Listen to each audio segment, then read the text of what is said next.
প্রকাশিত হলো 2025-এর মাধ্যমিকের ফলাফল এবং এখন পর্যন্ত আমরা আপনাদেরকে দেখাচ্ছি প্রথম, দ্বিতীয়, তৃতীয় কারা কারা হয়েছে তাদের সঙ্গে আমরা কথা বলছি। এবার আপনাদের জানাবো রাজ্যে সপ্তম হয়েছে এবার দেবার্ঘ দাস ও অঙ্কন বসাক। মাধ্যমিকে সপ্তম ফালাকাটা হাই স্কুলের ছাত্র দেবার্ঘ দাস, তার মোট প্রাপ্ত নম্বর 689। 70 দিনের মাথায় প্রকাশিত হলো 2025 সালের মাধ্যমিক ফলাফল। রাজ্যে পাশের হার মোট 86.57%। তাদের মধ্যে সপ্তম হয়েছেন আলিপুরদুয়ার ফালাকাটার দেবার্ঘ দাস। ইতিমধ্যে আমরা দেবার্ঘ দাসের প্রতিক্রিয়া এবং তার পরিবারের লোকজন কি বলছেন দেবার্ঘর এই সাফল্যে আমরা কথা বলে নেব তাদের সঙ্গে। ইতিমধ্যে আমাদের প্রতিনিধি সেখানে পৌঁছে গিয়েছেন। অনিশা, দেবার্ঘ সপ্তম হয়েছে রাজ্যে মাধ্যমিক পরীক্ষায়, কি বলছে দেবার্ঘ এবং এ বিষয়ে তার পরিবারের কি প্রতিক্রিয়া?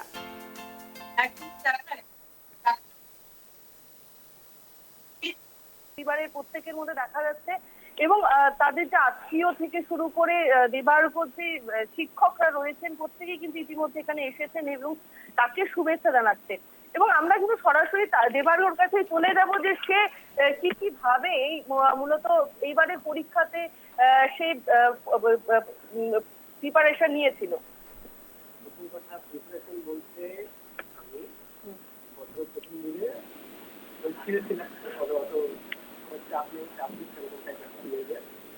তারপর আমি যখন সারা যা পড়া যেত ওটুকু পড়তাম, ভালোভাবে পড়তাম, ওটুকু ভালোভাবে পড়তাম, পড়তাম না বেশি।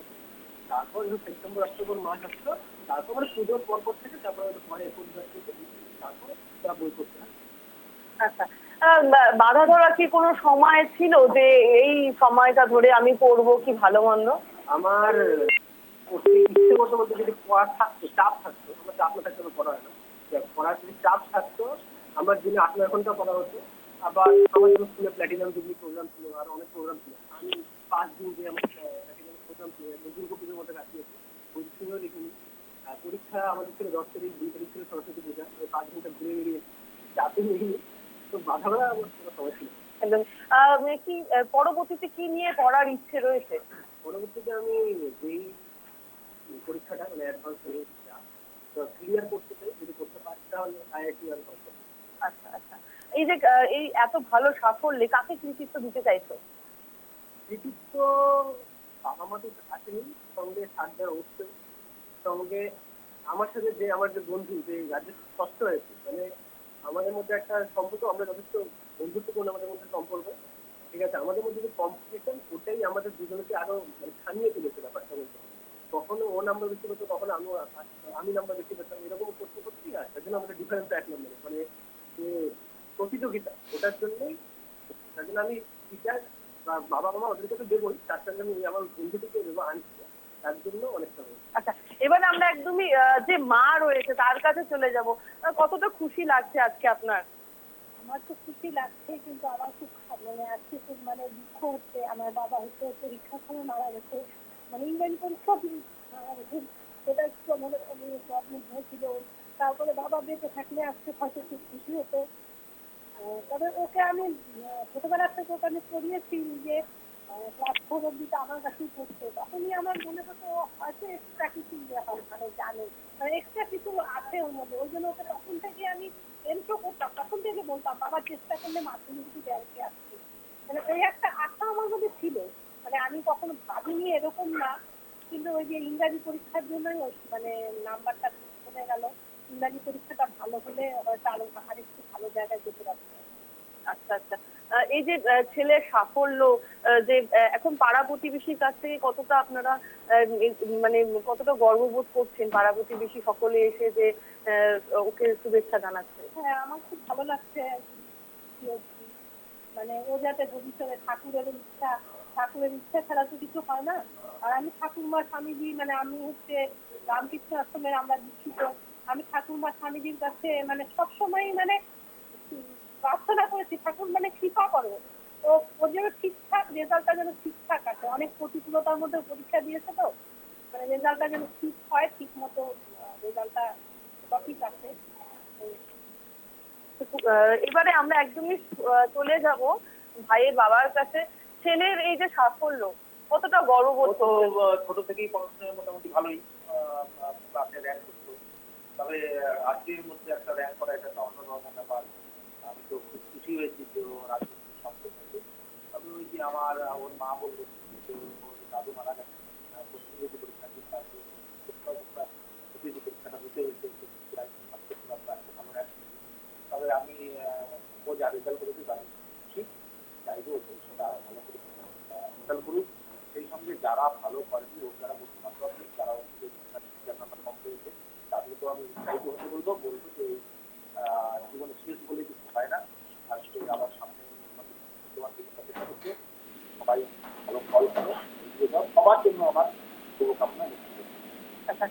একদমই পুনামি, যেটা দেখতে পারলে যে বর্তমানে কিন্তু দেবার্গদের বাড়িতে একটা খুশির আমেজ রয়েছে, আবার কিছুটা বিষাদেরও সুর রয়েছে। কেননা যেটা জানাচ্ছেন পরিবারের তরফ থেকে, ইংরেজি পরীক্ষার দিন দেবার্গ তার দাদুকে হারিয়েছেন এবং সেই কারণে হয়তোবা সেই দিন তার মানসিক অবস্থা ভালো ছিল না, সেখানে গিয়ে ইংরেজিতে নাম্বারটা একটু কম পেয়েছে, সেই কারণে হয়তোবা সপ্তম স্থান অর্জন করেছে এবারে মাধ্যমিক পরীক্ষাতে। যদি সেই জায়গাটা ভালো হতো হয়তোবা তার র্যাঙ্কটা আরো সামনের দিকে এগিয়ে যেত। পুনামি। ধন্যবাদ অনিশা। আপনাদের জানিয়ে রাখবো আবারও, মাধ্যমিকে এবার সপ্তম হয়েছে ফালাকাটা হাই স্কুলের ছাত্র দেবার্ঘ দাস। তার মোট প্রাপ্ত নম্বর 689। 70 দিনের মাথায় প্রকাশিত হলো 2025 সালের মাধ্যমিকের ফলাফল। রাজ্যে এবারে পাশের হার 86.57%।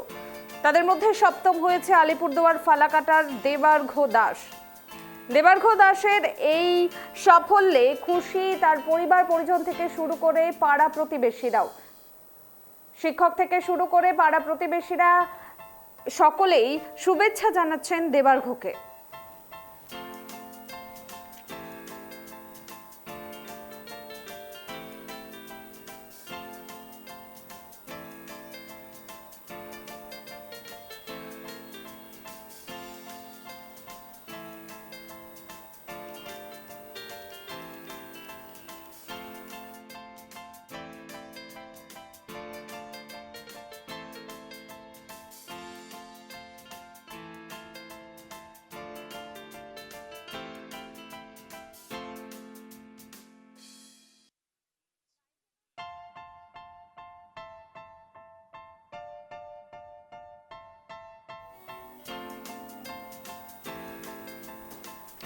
মাধ্যমিকে অষ্টম হয়েছে রায়গঞ্জের সত্যম সাহা।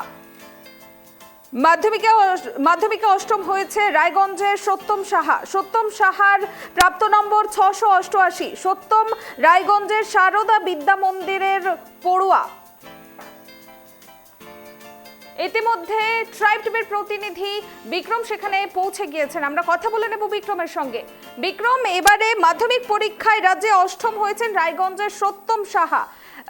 এ বিষয়ে কি প্রতিক্রিয়া সত্যমের এবং তার পরিবারের লোকজন কি জানাচ্ছেন, কি তাদের প্রতিক্রিয়া?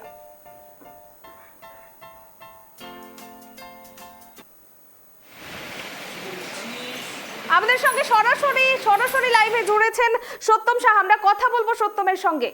সত্যম, নমস্কার, ট্রাইব টিভি বাংলায় স্বাগত আপনাকে।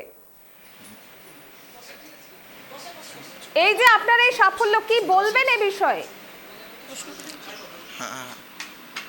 এই বিষয়ে সত্যি কথা বলতে বিষয়টা আনএক্সপেক্টেড ছিল, তবে আজকে সত্যি আনন্দ হচ্ছে, এতটা আশা করি নাই।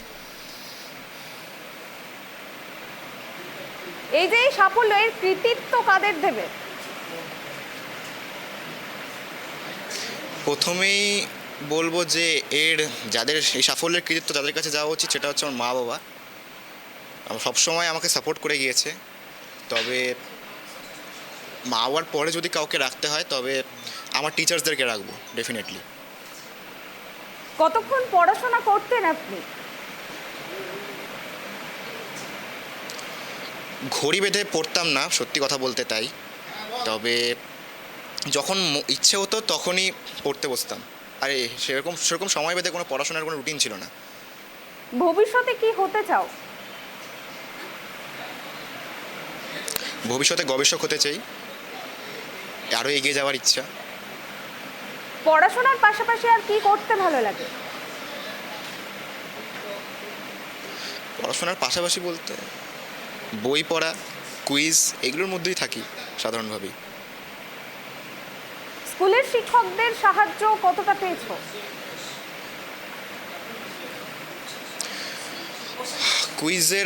আমাদের কুইজের সার্কেলটা অবশ্যই বলবো খুবই সাপোর্টিভ এবং খুবই ফ্র্যাঙ্ক। তারাও সবসময় সাপোর্টিভই থেকেছে এবং অনেক কিছু নতুন নতুন শিখতে সাহায্য করেছে। শিক্ষকরাদের তো কিছু বলারই নেই, অবশ্যই প্রচুর সাহায্য করেছে। ইনফ্যাক্ট এমনও হয়েছে রাত্রি 10টার সময় ফোন করেছি এবং তাতেও উত্তর পেয়েছি। সো সবসময় তারাও সাপোর্ট করেছে। আমার কৃতিত্বের জন্য তাদেরও অনেকটা ভাগ রয়েছে। মা বাবা কতটা গর্বিত, কি বলছেন বাবা মা?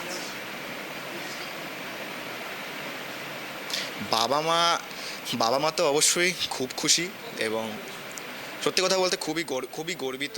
তারা বলছে সার্থক হয়েছে এতকালের যত চেষ্টা। অনেক অনেক ধন্যবাদ সত্যম তোমাকে। আমরা কথা বললাম সত্যমের সঙ্গে। আপনাদের জানিয়ে রাখবো, এবারে রাজ্যে মাধ্যমিকে অষ্টম হয়েছে রায়গঞ্জের সত্যম সাহা। সত্যম সারদা বিদ্যা মন্দিরের ছাত্র, তার প্রাপ্ত নম্বর 688। বড় হয়ে গবেষক হতে চায় সত্যম।